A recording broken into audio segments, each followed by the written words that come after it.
Assalamualaikum warahmatullahi wabarakatuh. Alhamdulillahirrahmanirrahim. Wa bihi nasta'in ala umuri wadin. Wassalatu wassalamu ala asyrofil anbiya'i wal mursalin wa ala alihi ajmain. Assalatu wassalamu alayka sayyidi ya Rasulullah subhanahu wa ta'ala. Alhamdulillah la nikmatul Islam wal iman wa kafa bima binima. Ini PPKM diperpanjang sob. Ini tanggal 21 sekarang ini sampai 25. Mungkin banyak orang stres gitu, segala macam-macam. Kok saya tenang aja, biarin aja. Saya tidak mau menimbulkan banyak sakit hati dalam diri saya. Yang penting saya bisa bertahan sekarang ini. Jadi sekarang ini jangan bebankan pikiran dengan kebencian, campur dengan apapun. Saya nggak mau. Biarkan itu urusan orang. Saya sekarang ini hanya pengen tenang diri sendiri, selesaikan masalahnya. Karena di Bali emang ruwet sob. Karena Bali ini kan hampir 80% kan dari ini pariwisata ini, industrinya sekarang tutup semua. Waduh, alhamdulillah. Jadi ucapin alhamdulillah ala kulli hal, alhamdulillah binikmati tatimus sholihat. Sob, ini saya mau cerita, ada sahabat saya itu pengusaha kuliner sob, punya 2 atau 3 cabang gitu. Dan rame sob, itu masakan tradisional, ramenya luar biasa. Sehari itu sehari itu bisa omset bisa 50 juta sob. Jadi bayangkan gitu. Jadi sehari 50 juta itu biasa yang dia terima sebelum Covid ya. Jadi bukan ini sebelum Covid. Bisa terima segitu, apalagi yang di Kutu, cabang Kutu. Jadi itu luar biasa. Jadi kalau di makanan kan meskipun cuma 50 juta kan profitnya luar biasa. Minimal 50%, berarti kan 25 juta atau 40% lah gitu. Kan luar biasa itu, 20-an lebih gitu. Jadi saking luar biasanya sebenarnya dia tidak membutuhkan bantuan pendanaan bank. Cuman karena riba itu masuknya dari berbagai cara gitu. Dan ini yang rusak sob. Ujung-ujungnya sekarang ini dia punya hutang berapa di bank? 12 miliar sob.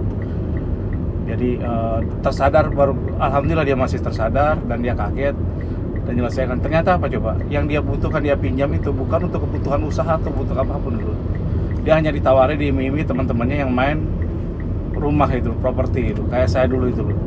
Jadi ada properti tidak pakai uang sendiri tapi pakai uang bank dulu.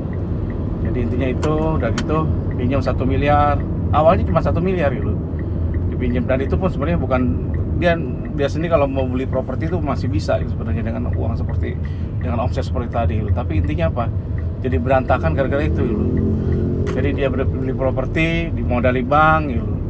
Oh gampang kok, ada properti itu kadang dikasih modal 1,2 gitu atau 1 miliar, padahal propertinya 800 juta gitu. Zaman dulu bisa sob seperti itu.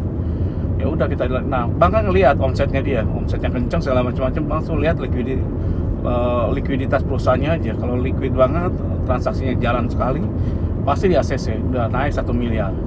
Besok lagi naik lagi, tambah lagi 1 miliar, jadi 2 miliar. Kaget juga suaminya kadang-kadang. Pas ada pinjaman itu pasti Anda ngerasakan yang minjem ke bank. Ketika uang di kas kita ada 1 miliar, ada teman tiba-tiba minjem 100 juta dikasih. Saya juga gitu. Pinjam 200 juta untuk usaha dengan berbagai cara dikasih. Tapi ujung-ujungnya project juga gitu, project macet dikit nggak masalah gitu. Jadi intinya apa? Jadi ada project segala macam-macam, pembayarannya macet, 20%-nya kita diamkan. Padahal lumayan gitu ujung-ujungnya gitu.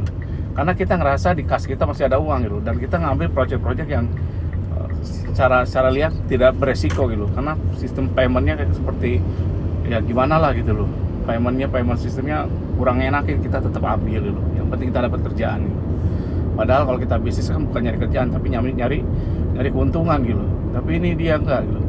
Nah, teman saya juga gitu. Dia ada teman pinjam dari 1 miliar nambah top up 1 miliar, ternyata sisa kok tinggal 400 kemana? Ya udah dipinjam temannya gitu. Nah, itu aja kita udah rugi gitu. Belum rugi bunganya. Terus beralih dia beli ruko di Malang, dia beli di mana-mana segala macam-macam. Ujung-ujungnya dia beli di mana beberapa tempat gitu. Akhirnya apa coba sob? Tadinya dengan asumsi dia beli ruko situ segala macam-macam, mungkin laku di sini kita bisa buka di tempat lain gitu.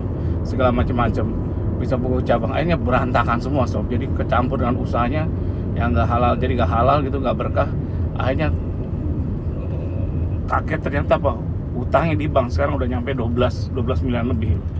Kurang lebih seperti itu, hampir mirip kayak saya seperti itu. Dan iya itu dia terkaget-kaget. Jadi uang perusahaan usaha dia yang begitu maju di kuliner itu berantakan gara-gara itu, gara-gara riba itu. Ribanya awalnya kecil dulu, 1 miliar dulu. naik tiba-tiba naik seperti akhirnya gede seperti itu. Dan sekarang alhamdulillah tersadar, jadi kaget. Ternyata apalagi sekarang kena corona tambah kelengar gitu. Jadi bagi anda yang sekarang ini masih punya hutang di bank segala macam-macam dengan posisi corona ini, dulu mungkin anda mampu nyicil sebulan 200-300 juta gitu kayak saya dulu. Tapi kan sekarang udah susah. Jangankan nyari uang 200-300 juta tiap bulan gitu. 20 juta aja susah sob sekarang nih. Tiap sebulan loh ya, 20 juta tiap bulan sejuta, tiap hari sejuta aja susah kita cari sekarang ini. Padahal dulu 20-30 tuh gampang banget ya sehari itu. Sehari bisa 50, bisa 100, kadang-kadang satu project bisa di 2 miliar, 3 miliar. Sekarang sengsaranya luar biasa itu. Nah itu teman saya juga itu akhirnya berantakan lah semuanya, hancur semuanya. Masih mending Allah masih memberikan kesadaran gitu. Semoga sob-sob yang di luar, bagaimana caranya untuk menyelesaikan hutang riba itu mudah sob, tergantung motivasinya. Kita kuah tuh niat motivasi kita adalah menyelesaikan riba, kita takut jadi musuh Allah. Kuahnya itu kita gini loh sob ya. Kalau seandainya kita harus kehilangan, kita harus rela kehilangan. Niatkan aja. Kenapa?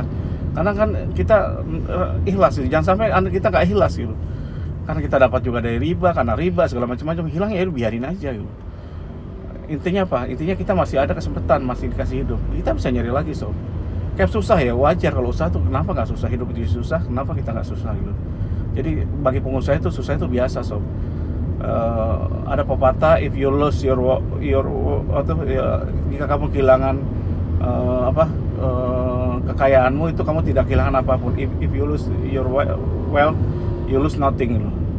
Jadi jika kamu kehilangan kekayaan kamu tidak kehilangan apapun. If you lose your healthy, you lose something. Jika kalau kamu kehilangan kesehatan, kamu kehilangan sesuatu. If you lose your character, your akhlak ya, you lose everything. Nah, jika kita malah menjadi nggak baik gitu, kehilangan akhlak kita kehilangan semuanya gitu. Jadi jangan seperti itu. Niatkan kalau kita kehilangan nggak masalah, yang penting kita masih kasih sehat, kasih umur, kita bisa fight nyari lagi. Jangan takut Anda kehilangan, karena kita pun dulu lahir tidak bawa apa-apa. Demikian dari saya, kalau salah banyak salahnya, kalau kurang banyak kurangnya. Semoga ini jadi pembelajaran. Wallahu a'lam bishawab. Wassalamualaikum warahmatullahi wabarakatuh.